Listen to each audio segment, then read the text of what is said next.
All right, you ready to get started?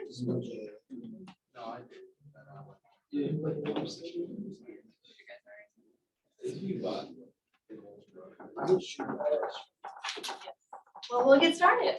Okay. We're talking today about implicit differentiation. All right, it's a big word, but it's fairly helpful when we do implicit differentiation. So here I have a circle, right? So we have our circle on the left.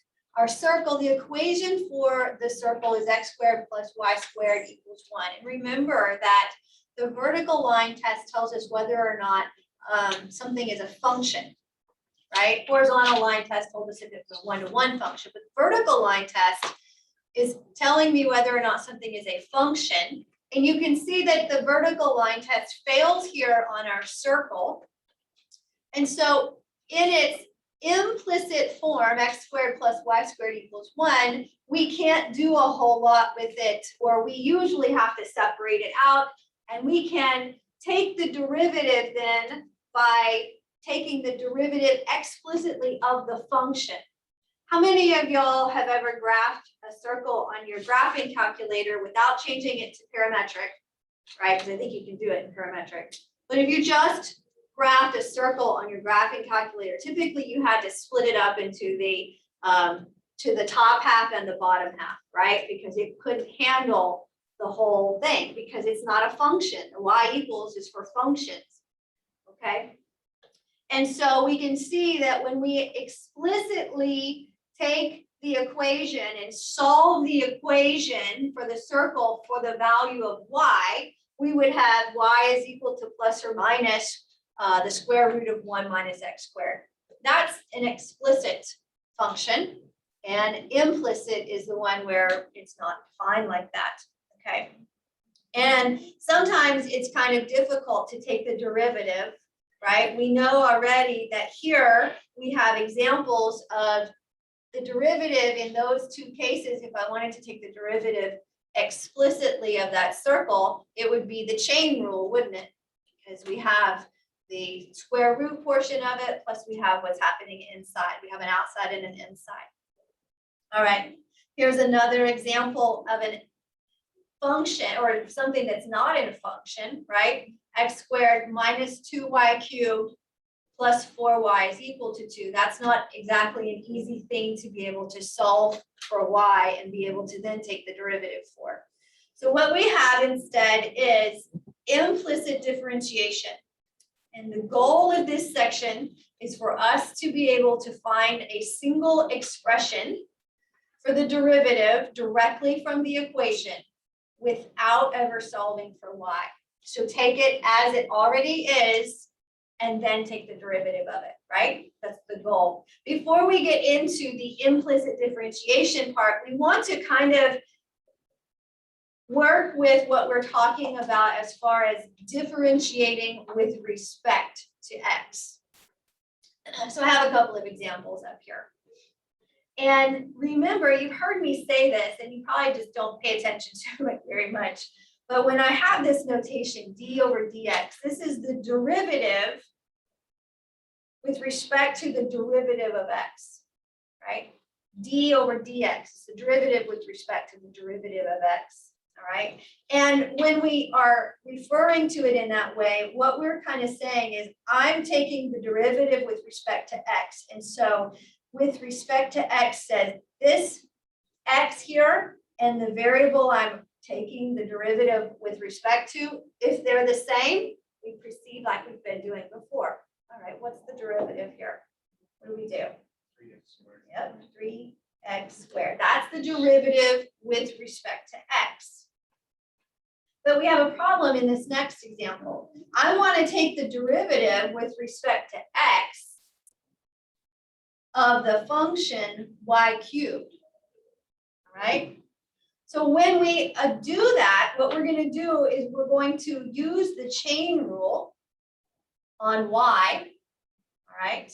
So the derivative with respect to x, let's see, the derivative of y cubed is just the power rule to be that, for that part would just be 3y squared. And then we tack on a dy dx. So the derivative with respect to x of y cubed is 3y squared dy dx. The derivative with respect to x. That bottom part right there is telling me we're taking the derivative with. This notation, this dy dx part right here, can be represented that way, but we can also say 3y squared y prime. And I'm emphasizing the prime part because I don't want you to get confused between a y to the first power and a y prime, okay? So I angled my y prime because that is the derivative. Remember how we said that there's several notations for the derivative and y prime is one of them? Okay, so instead of me having to write a bunch of fractions, I can also write y prime, okay? So let's try that again. Here, notice that we are taking the derivative with respect to x. We have one term that is x, but we have one term that's y. So for this case, the derivative of x with respect to x, what's that derivative right there? 1. And then the derivative of 3y with respect to x. What's the derivative of 3y? 3. And then dy dx, or 1 plus 3y prime.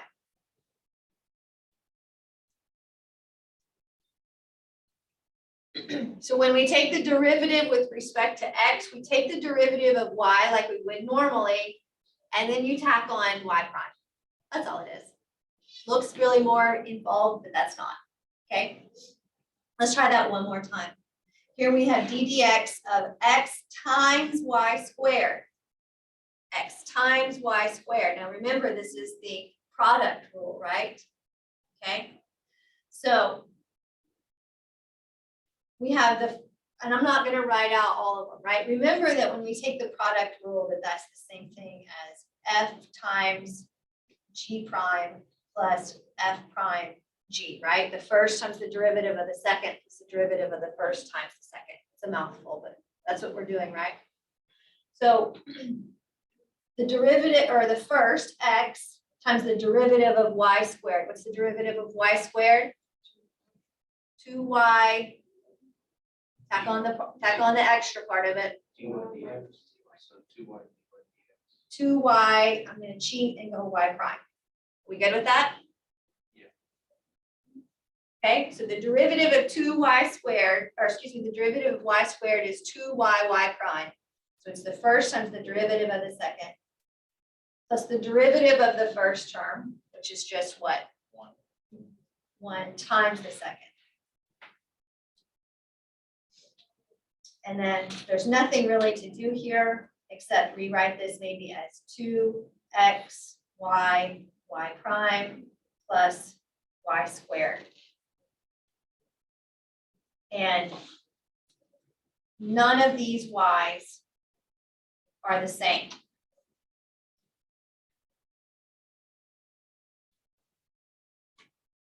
Right? I've got a y, I have a y prime, and I have a y squared. None of them are the same. That's just a bunch of y's. All right, so when we talk about differentiating with respect to x, that's what we're doing, okay? So we have some rules or some guidelines that maybe we want to follow to be able to differentiate implicitly. Remember, the goal is to take the equation as is and differentiate it. We're not going to solve it for y. So we want to differentiate both sides with respect to x. Then we're going to collect all the dy dx's on the left and move everything else to the right. And then we factor the dy dx out and solve. Okay? Those are the steps that we're going to use.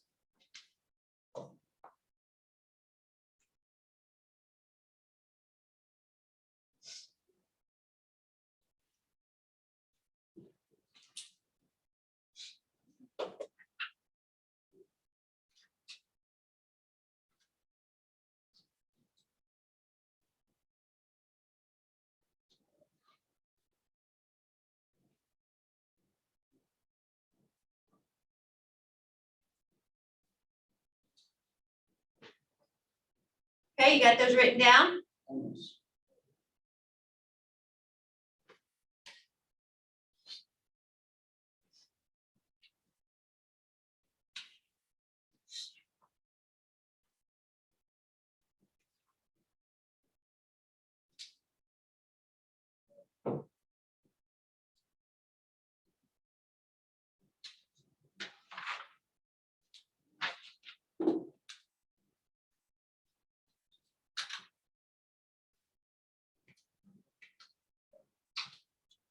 All right.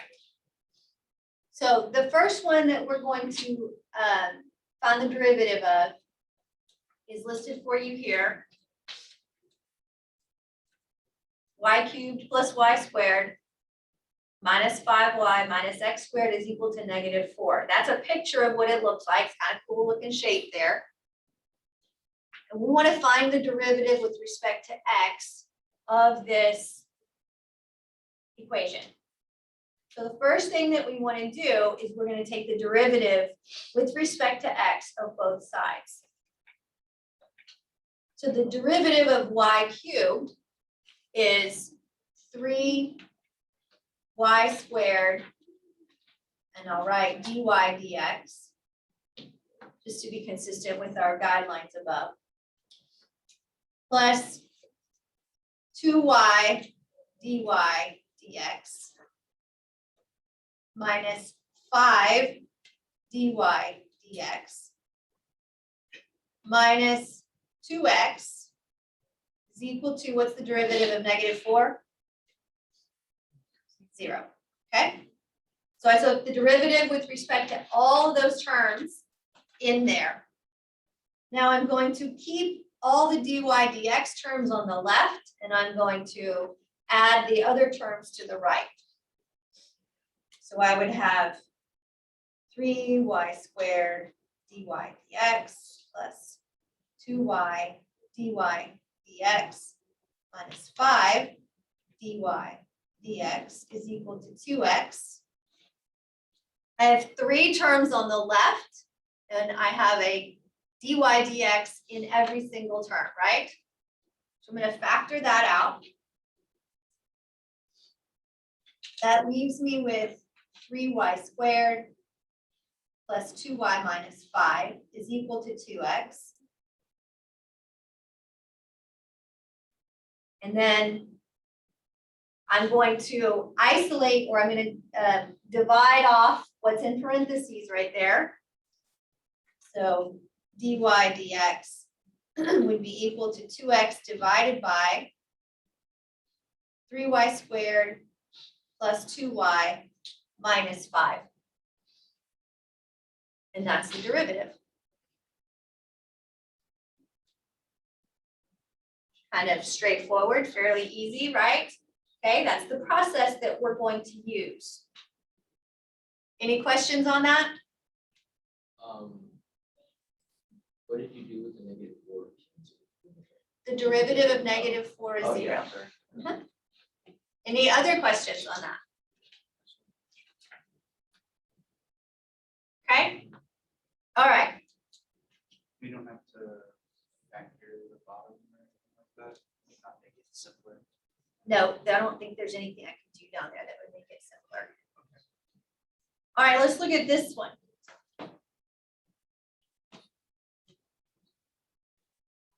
Determine the slope of the tangent line to the graph x squared plus 4y squared is equal to 4. And we want to know what that slope is, or we want to know what the slope is at the point square root 2 minus 1 over square root 2. Well, the first thing you have to do is find out what the derivative is.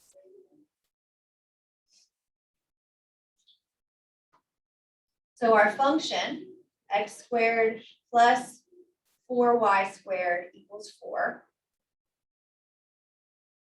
And let's take the derivative of both sides. So the derivative of x squared is just 2x. The derivative of 4y squared would be 4 times 2y dy dx. And that's all equal to 0. The derivative of a constant is 0. So I'm going to subtract 2x to the left, and I get 8y y prime. I'm going to change my notation here. 8y y prime is equal to negative 2x. So y prime is equal to negative 2x over 8y, or negative x over 4y.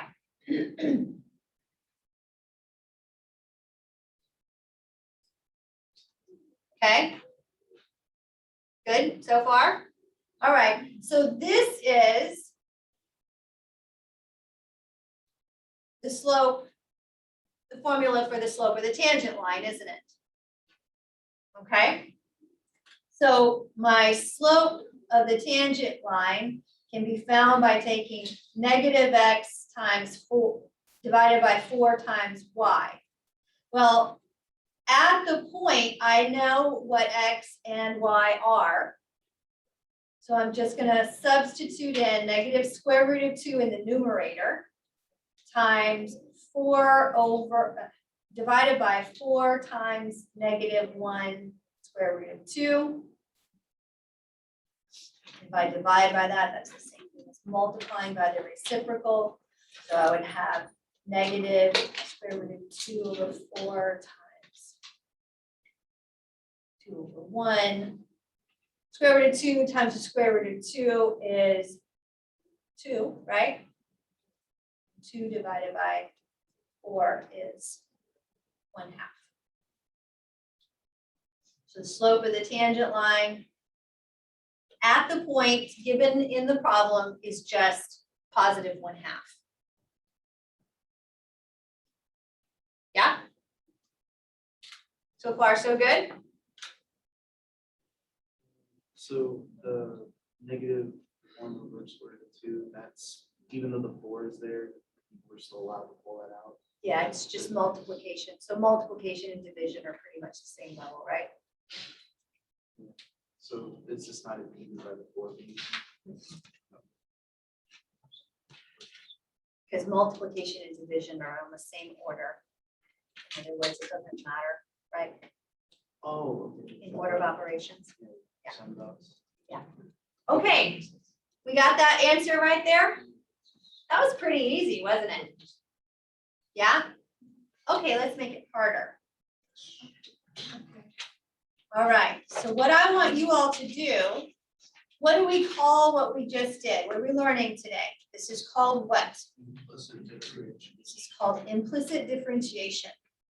Now, if I have the equation x squared plus 4y squared is equal to 4, and I want to find the derivative explicitly, not implicitly, explicitly, I have to solve the equation for y.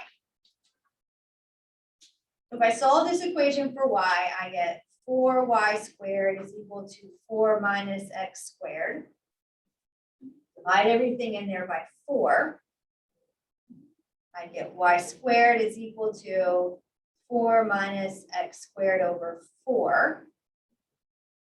And let's just, because this will be easier to identify in just a second, let's pull this out and call it 1/4 times 4 minus x squared. Are we all right with that? Yeah? Okay. Now I'm going to take the square root of both sides. So y is equal to plus or minus, what's the square root of 1/4? 1/2, right? So times 4 minus x squared, correct? And it's plus or minus because we're taking the square root, right? This is a similar problem that we were looking at above, where if I'm solving the equation for y, I have both the top half and I would have the bottom half. Now, remember that the point we're interested in is square root of 2 and -1/2, right? So what quadrant is this in? What quadrant is that point lying in? It's in the fourth quadrant. And so I only need, or in other words, I need a better way to describe that, not necessarily quadrants, is I'm looking for my y value. I'm looking for the negative portion of it because I need the negative portion here. That's a better way to explain it, right? Okay, so you all are now going to take the derivative of -1/2 times the square root of 4 minus x squared explicitly and find out what the slope is. You already know what the answer is. We've already done it implicitly, but I want you to practice doing it now explicitly so that you can really appreciate this implicit process. Okay? So on your paper, you're taking the derivative.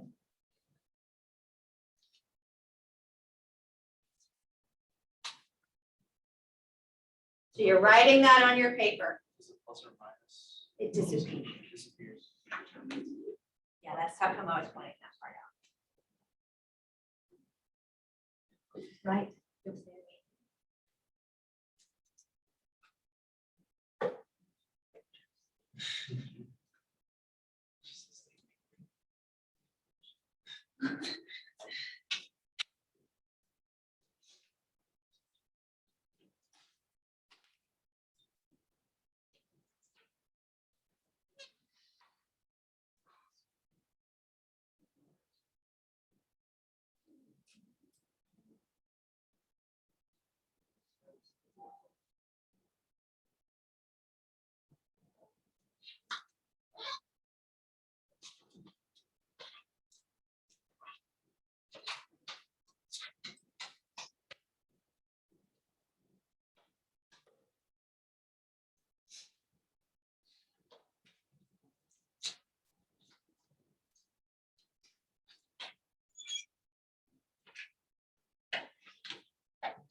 Remember how to do the chain rule? This is a chain rule, isn't it? Yeah.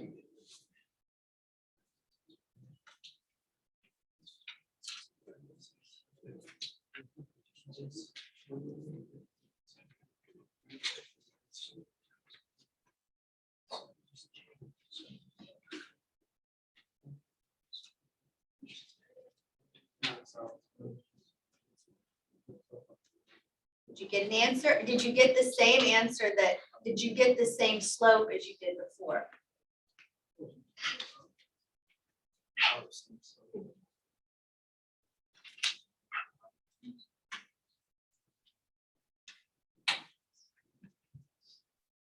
We're trying to determine if you get a slope of 1/2, because it should give us the same slope passing through that point.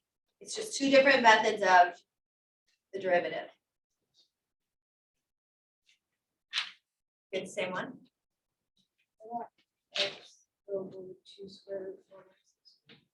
Okay, but now you have to plug in for, I want to know what is the slope at that point. Okay. So once you find the derivative, you have to plug in to that point. The negative one? Into that? Well, you only have access.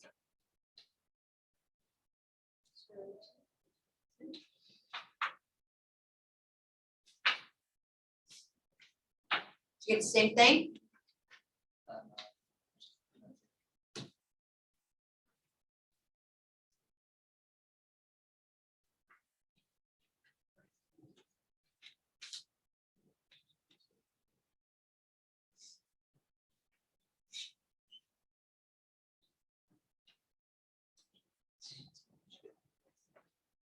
Sam, did you get the derivative?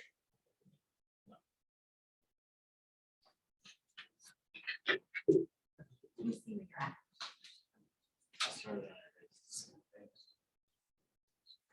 Okay, so that's correct. So here we take the derivative of this part here, right? So it's the change. Bring the 1/2. No,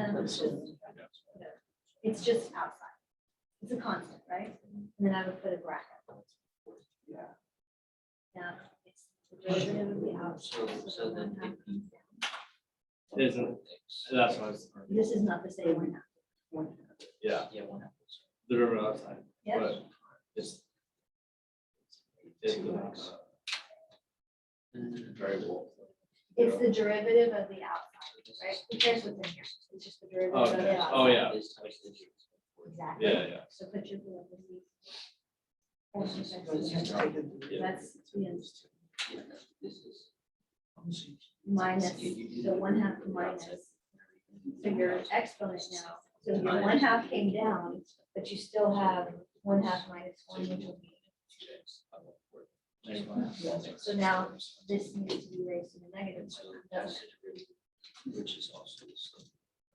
Yeah. You got this, right? So if I have u to the 1/2, that becomes 1/2 to the negative 1/2. Okay? Did you all get the same slopes? Yeah?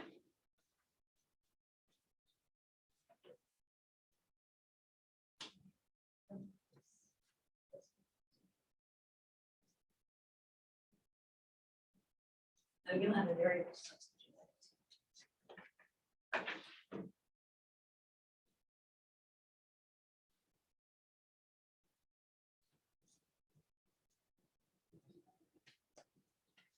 Okay, so your derivative should end up looking like this, right? We're going to take the derivative of negative 1/2 times the square root of 4 minus x squared. I rewrite that in its rational form, right?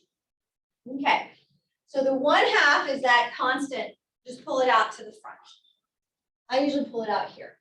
Put a bracket. Now I'm going to take the derivative of 4 minus x squared raised to the 1/2 power using the chain rule. So the 1/2 comes down in front times the outside, right? In essence, right? Times u raised to the negative 1/2. So in other words, what happens to this 1/2? The 1/2 comes down in the front, but the power now up here is 1/2 minus 1, which would be negative 1/2, right? So that's where my negative 1/2 becomes right there. And then now I'm going to take the derivative of the inside. So the chain rule is the derivative of the outside times the derivative of the inside. The derivative of the inside is, the derivative of this is just negative 2x. Okay? switched on y'all. I didn't do an F and G in this, did I? I just did the chain rule as I know the chain rule, okay? You can do the F and G off to the side if you want. If it helps you keep a methodical right there. So I have this right here. Let's see, -1/2 times 1/2 is -1/4. I went ahead and moved my 4 minus x squared to the denominator, and I still had -2x in the numerator. Cleaning things up as I moved over here, I end up with 2 times the square root of 4 minus x squared in the denominator, and x is in the numerator.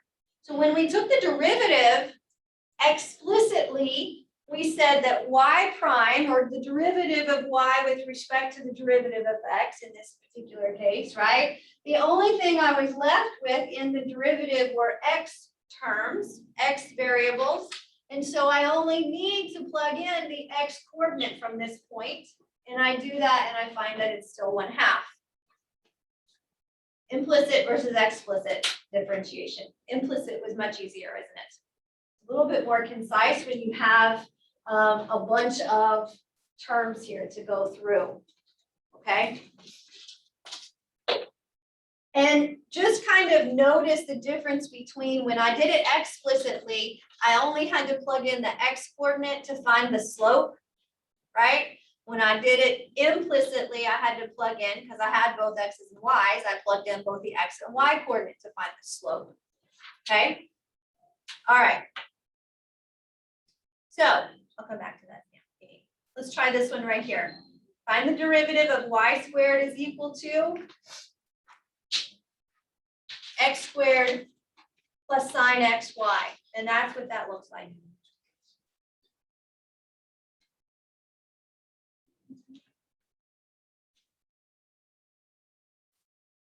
And we want to find the derivative implicitly.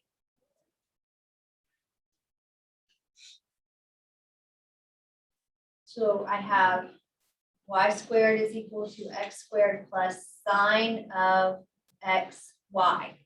We're going to take the derivative with respect to x of both sides. So on the left, we get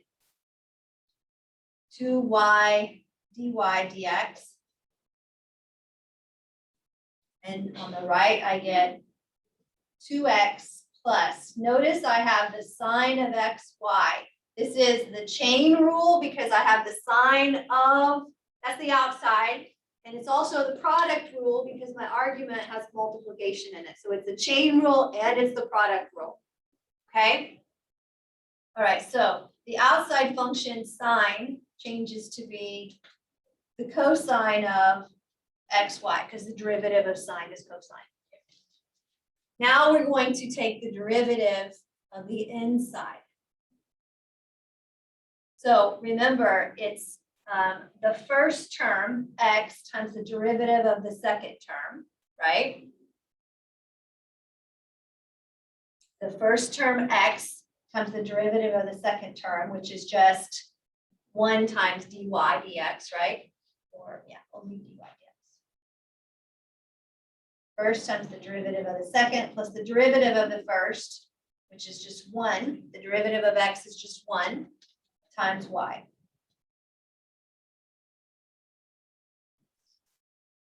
So this was my f g prime plus f prime g, right? That's what I did. Are y'all good with that? Oh. Well, we got to clean it up just a little bit. So I've got 2y y prime is equal to 2x plus, what would that be? That would be x y prime cosine xy plus y cosine xy. I have 4 terms, right? 2 of the terms have y primes in them and 2 of them don't. So I'm going to collect the y prime terms up on the left. So I have 2y y prime minus x y prime cosine xy is equal to 2x plus y cosine xy. I just collected everything with a y prime or the dy dx is to the left. Now I'm going to factor y prime out of both of those on the left. So I have 2y minus x cosine xy is equal to the right, 2x plus y cosine xy. And then divide off what's next to y prime.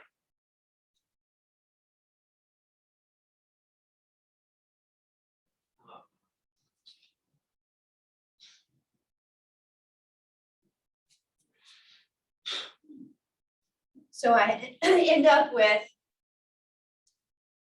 y prime is equal to 2x plus y cosine of xy in the numerator divided by 2y minus x cosine xy in the denominator.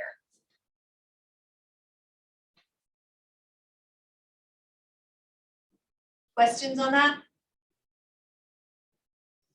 Melissa, what do you see? I'm just looking at it, weird. Okay. All right. Let's look at, so are we good with that one? It's just taking the derivative and trying to keep up with whatever you've done. Parentheses help, right? Okay. I switched from the dy dx notation to the y prime notation because it's easier for me to kind of look at it. Okay, it's not as messy, I think. But I try to make sure when I'm using that y prime notation that I'm really emphasizing the prime, because I don't want to accidentally think I've got a y to the first power for whatever reason, okay? Let's try this one here.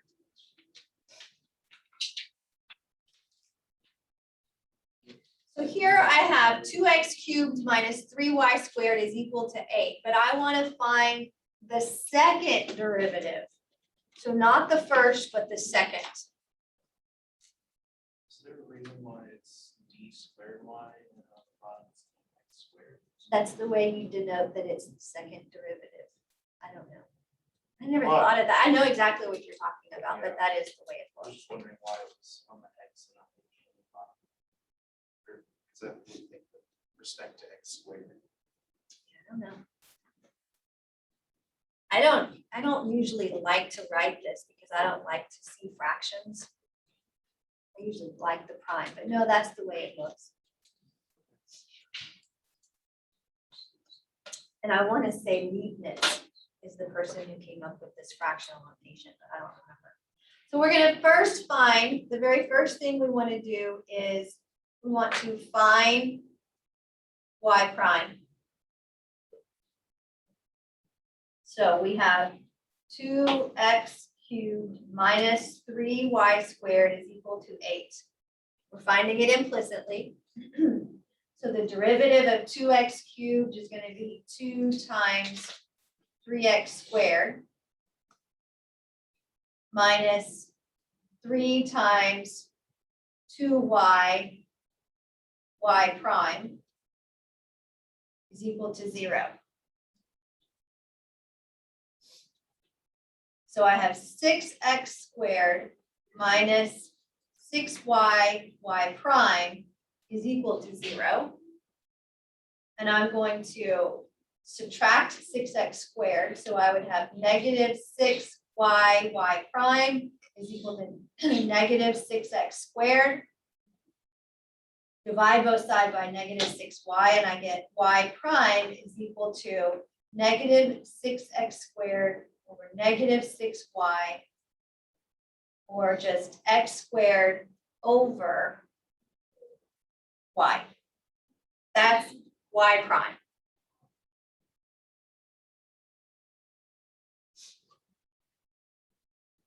Now we're going to find y double prime.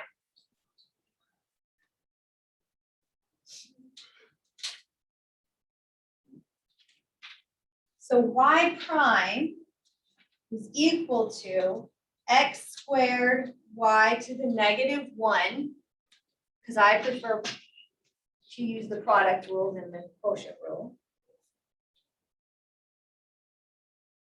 So y double prime is going to be equal to, remember the product rule says I'm going to take the first term times the derivative of the second term. The derivative of the second term is negative 1 y to the negative 2 y prime.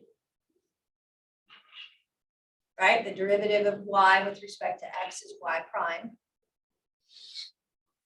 Plus the derivative of the first term, which is just 2x, times the second term, which is y to the negative 1.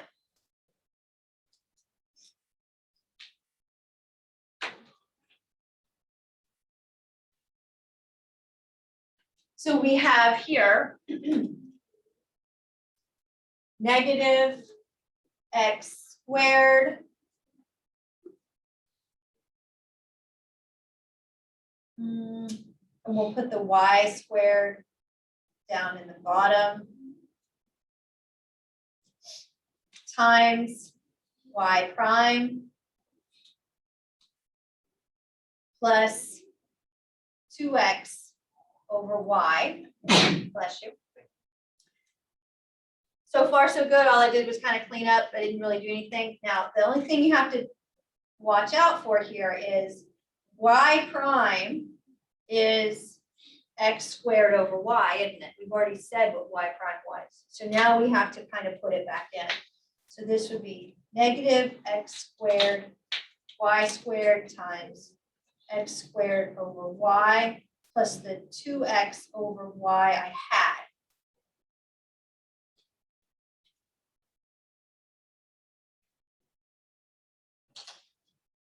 So y double prime looks like negative x to the 4th over y cubed plus 2x over y.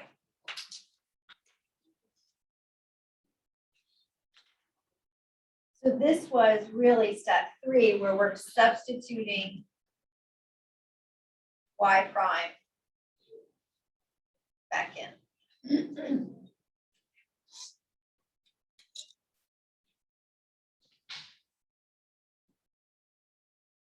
Something to think about whenever you're taking the double. When you take the higher order derivatives, you're going to have to go back in and substitute in what you found. Okay? All right.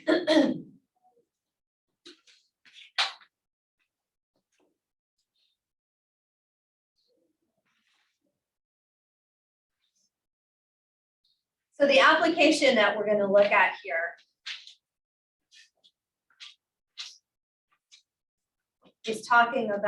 is introducing us to what we call normal lines. So we know that a point is tangent to a curve. When a point is tangent to a curve, it is touching it at that exact point, right? Well, a normal line at a particular point. So the tangent line is touching at that single point. A normal line is perpendicular at that point. All right. So think about slopes, right? What do I know about the slope of a line and its perpendicular line? How are those slopes related? They're inverses of each other. Negative reciprocals. They're negative reciprocals. So if I have a line that has a slope of 3, then the line perpendicular to that would have a slope of negative 1/3, right? All right, we want to keep that in mind. Okay, and so this is talking about light, point of entry, and so forth. Is kind of when you come up with these. So we want to show that the point 2, 4 does in fact lie on the curve x cubed plus y cubed minus 8xy. That's the first thing we want to do. And then the second thing we want to do is find both the tangent and the normal lines at that point. First, I want to make sure that the point lies on the curve. How do I go about doing that? How do I know that that point that's right here does indeed lie on the curve? Nope,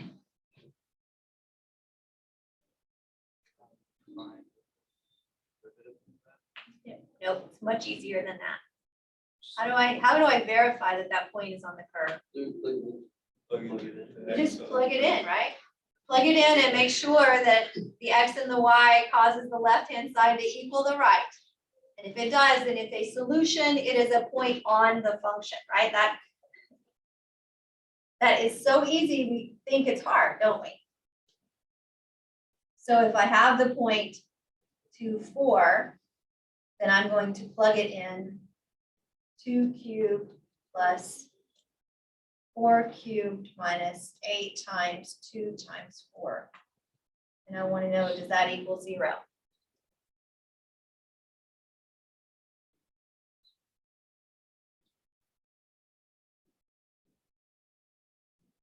And yes, it does. No, wait, that's not what I meant to say. 0 equals 0. So the point lies on the curve. But that might be important if we're trying to verify a tangent and a perpendicular line through that point. You want to make sure that the point's on the curve to begin with. Okay? So the second thing that we're wanting to do is let's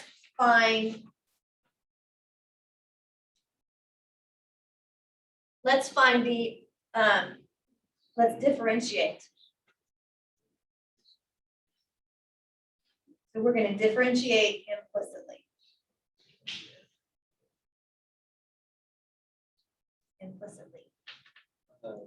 So we have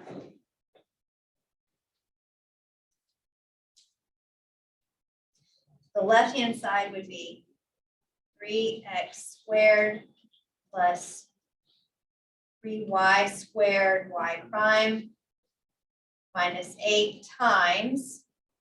Now we have the product rule, right?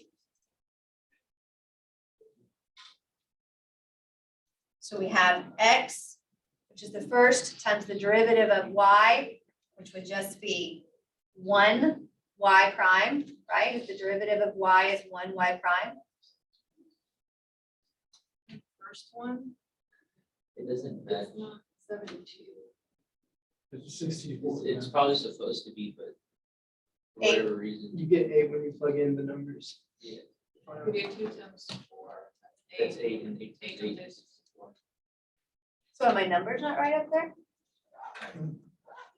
They don't work. When you plug in the X and the Y, you get 8 instead. Yeah. Really? Because it's just 60. Oh, it is, isn't it? Huh.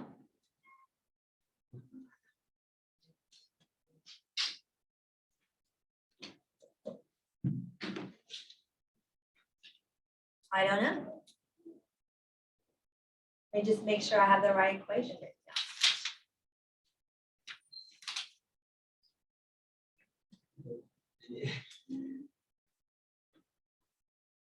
down. Oh, try this one. 9 times. Change that 8 to a 9.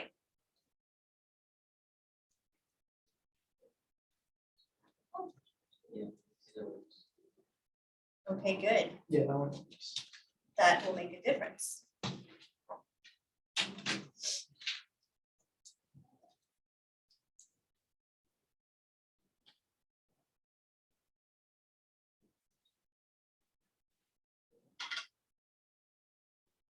Thank you for catching that before we got too far.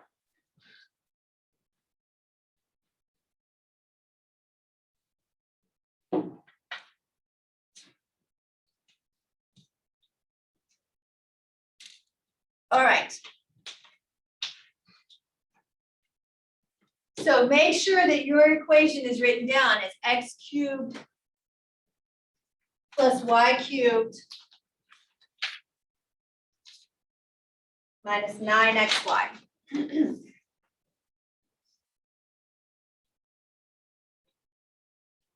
And now let's go back to differentiating it. X cubed plus y cubed minus 9xy. So we would have 3x squared plus 3y squared y prime minus 9 times. The first times the derivative of the second would just be 1y prime, or x times y prime, plus the derivative of x, which is 1, times y, which is just, again, y. Okay? So it's the first times the derivative of the second. So it is the first times the derivative of the second plus the derivative of the first times the second. Okay? Yeah. So we have 3x squared plus 3y squared y prime minus 9x y prime plus 9y is equal to 0. Keep your y primes on the left. Y squared y prime minus 9xy prime is equal to negative 3x squared That was. should be minus 9, shouldn't it? Plus 9y. So you should have 3y squared y prime minus 9xy prime on the left is equal to negative 3x squared plus 9y on the right. Okay? Now we're going to divide everything or factor our y prime out.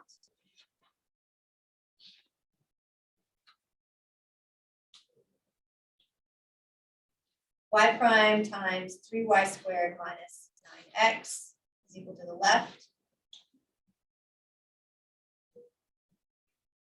And then divide by that set of parentheses. So y prime is negative 3x squared plus 9y over 3y squared minus 9x. I can cancel a 3 in there, can't I?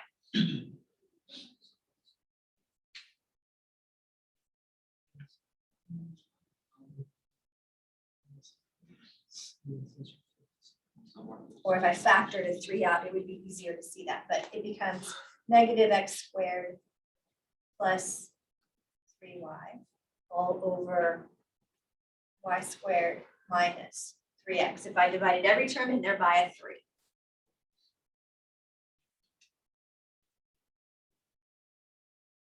That's the formula, for lack of a better term, for the slope of the tangent line at any point, right? All right. Now, the point we were interested in is 2, 4. So I'm going to come over here.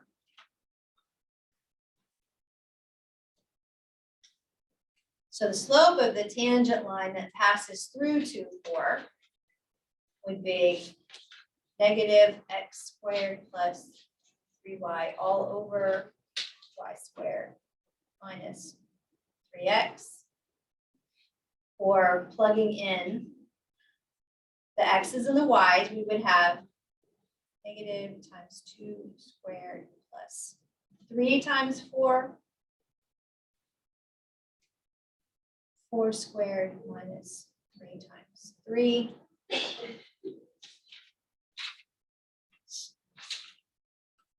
Simplify and we get 4/5. Where did the 3? 2, thank you. Is that what you were asking about? Sorry. 4/5. What's the equation of the line passing through that point? How do you find that?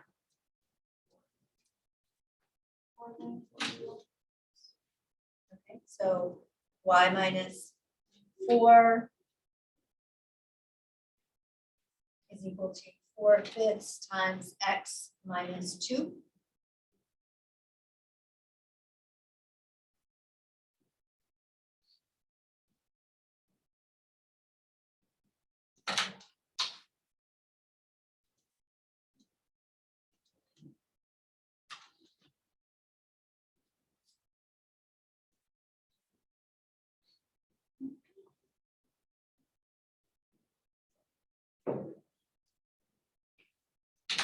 So find me now the equation for the normal line passing through that point.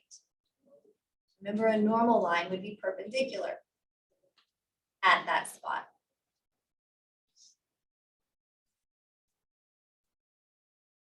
This is, what do you call it?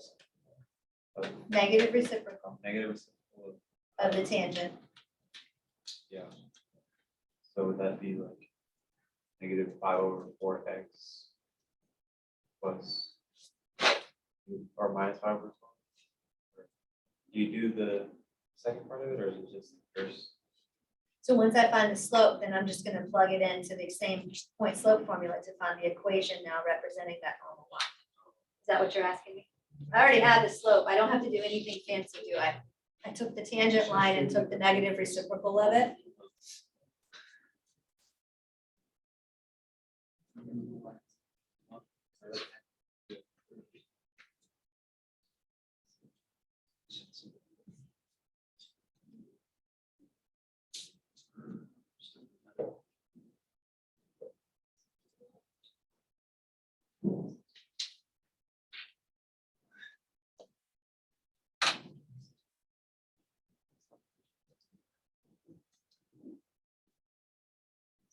You get -5/4 x plus 13/2.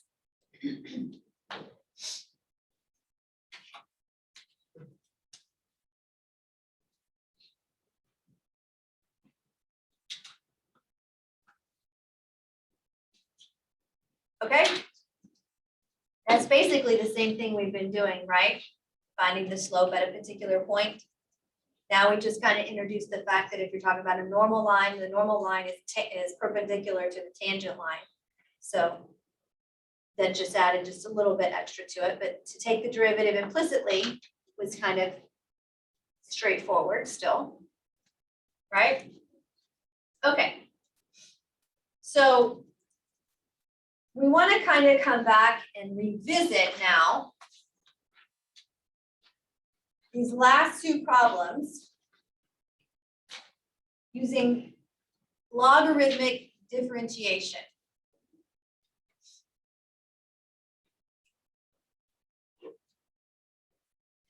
And it has its place, kind of like implicit and explicit differentiation has its place.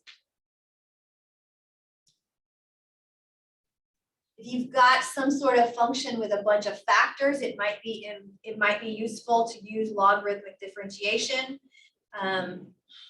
If you have something that has both variables as a base and as an exponent, like the example you see here, right? The base of x with an exponent of 2 to the x, then logarithmic differentiation is going to be useful. All right, so we're going to practice this with these two problems here.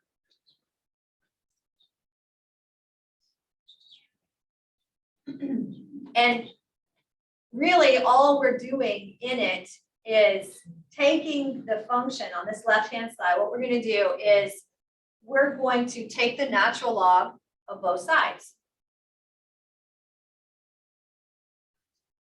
So I'm going to take the natural log of the left as well as the right. So take the natural log of both sides. That gives me the natural log of y equal to the natural log of that right-hand side. It's 2 squared over, I'm going to change the denominator to be x squared plus 1 to the positive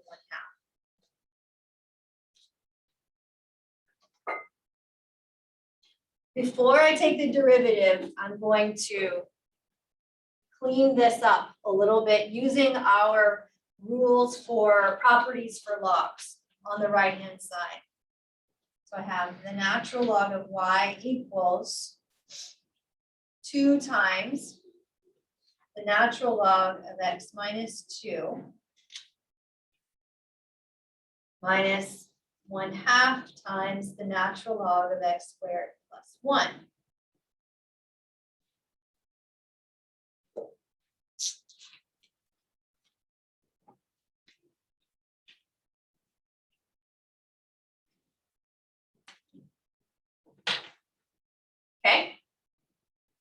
Now I'm going to take the derivative implicitly on both sides. So I'm gonna take dx of both sides. Right, I'm gonna take the derivative with respect to x of both sides. So what's the natural, do y'all remember what that was? The natural log, the derivative of natural log is just the derivative of the argument over the argument. The derivative of the argument over the argument, all right? So the argument is y, the derivative of y is what? Is 1 y prime, right? 1 y prime. So y prime over the argument y is the derivative of the left. The right-hand side is the derivative as usual because we don't have any y's over there.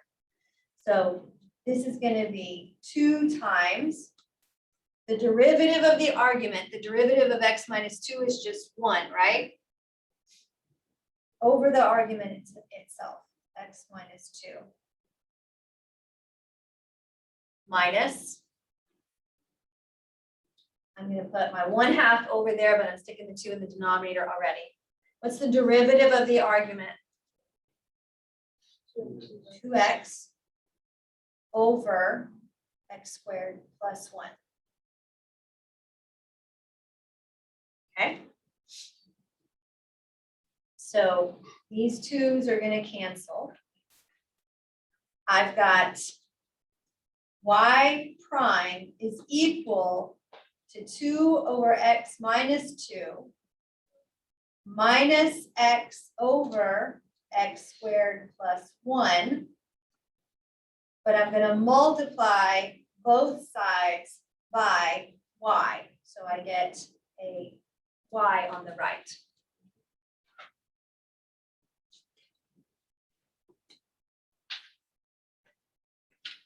Almost done. Was it to get rid of the y?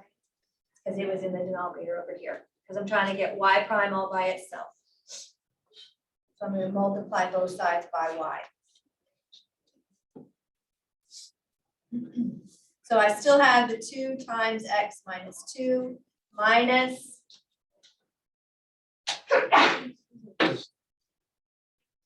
x over x squared plus 1. But what was y? Y was x minus 2 squared over the square root of x squared plus 1. That's it. Over the x square root of x plus over square root of x squared plus 1. That's your answer. That's the answer. No distributing. Just make things complicated. Yeah, it doesn't really get you anywhere. You can leave it just like that. Now, could you have started the problem at the top, right? Back at the beginning, could you have just taken the derivative straight as it is? Yes, you could have. And you get the same answer. It takes a little work to make the answers look the same, but you get the same answer. It's just a little more complicated because you have the chain rule along with the quotient or the product rule, whichever way you choose to do that, right? This is kind of fast, isn't it? Take the natural log of both sides, simplify it, and then take the derivative implicitly, and you get your answer. Okay? Let's practice that one more time with this one over here.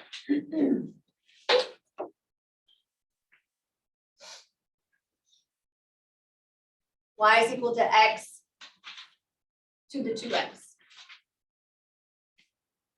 So I have a base that's a variable as well as a variable in the exponent position. So I'm going to take the natural log of both sides. I get the natural log of y is equal to the natural log of x to the 2x.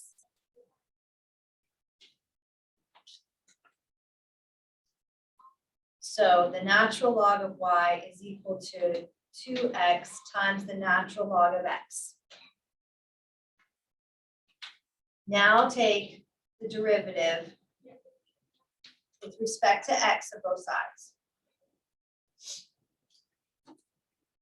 So on the right, we get y prime over y again. On the left, we have a product going on here. So I'm going to take the first 2x times the derivative of the second. The derivative of the natural log of x is just 1 over x. Plus the derivative of the first, which is just 2, times the second, which is the natural log of x.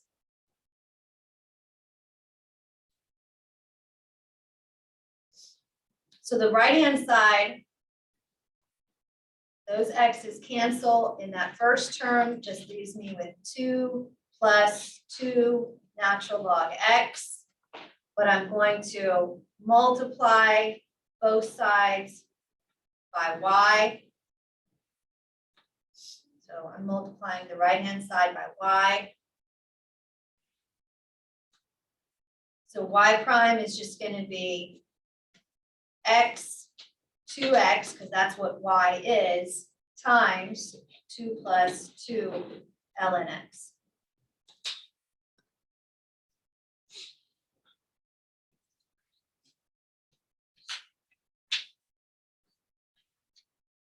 There's a problem on your homework that's similar to this, but you don't end up with that same type of an answer. You're gonna have to combine your like terms. Just remember that what you do when your bases are the same. What do you do when your bases are the same and to the exponents? They're equal. What operation do I do if the bases are the same to the exponents? Oh, well, it doesn't depend on. Yeah, but Sam reached into my brain and knew exactly what I wanted to say. Yes, when you're multiplying the bases, is you can add their exponents, is the point I was trying to make. You figured it out. There's a problem like that on your homework that's not as clear, but you'll have to get there. Okay, because it looks almost like this, but it's not. It doesn't end here. All right, questions on this? No, well, we're done today. Okay. We are done. You have 20, some odd 23 problems to do on your homework that'll be over this.